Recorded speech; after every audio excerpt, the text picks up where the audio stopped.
लई दिवसांनी प्लॅन केला. मग म्हटलं चला गाडी बघू. आधी गाडी बघितली की म्हणलं आता विसापूरला जाऊ. विसापूरला आले की फोटो काढायचं, तर बाबा आडवे आले. बाबा आडवे आल्यानंतर आम्ही आमचा फोटो काढला आणि वर बघतोय तर काय पाणीच पाणी सगळं. या पाण्यात म्हटलं आपला एक फोटो काढावा म्हणून काढून घेतला. नंतर तर काय सांगू, कॅमेराच ब्लर झाला. वर गेल्यावर म्हटलं 2 मिनटं शांततेनं आपली श्रद्धांजली व्हावी आजच्या प्रोग्रामला. बघतोय तर काय नुसतं धडाधड पाणी वाहत होतं नुसतं ह्याच्यावरून. आणि वर गेलो तर बघतोय कमानीतनं पलीकडे होतं, कमानीतनं काहीच दिसेना झाले. त्या कमानीपाशी एक मस्तपैकी फोटो आणि सेल्फी घ्यावं म्हटलं. नंतर होता बुरुज. बुरुज बघितला का बुरुजच्या अलीकडं काय दिसेना, पलीकडं काय दिसेना. बुरुजाच्या अलीकडे बसून एक मस्तपैकी फोटो काढला.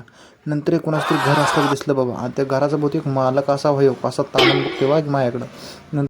नंतर एक मोठाची मोठा खांब दिसला. बघतोय तर त्याच्यावर काय आहे, तर मारुती आहे. मारुतीचं दर्शन घेतलं तवरच गणपती बाप्पा समोर आलं. गणपती बाप्पाचं बी दर्शन घेतलं आणि गणपती बाप्पाच्या पुतळ्यासमोरच त्यांच्या पप्पांचं मंदिर म्हणजे शंकराचं मंदिर.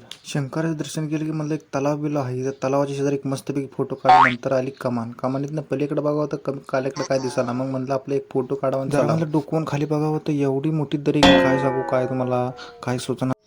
शेवटी मग बाईक करून एक लांबनं फोटो काढून घरची वाट धरली.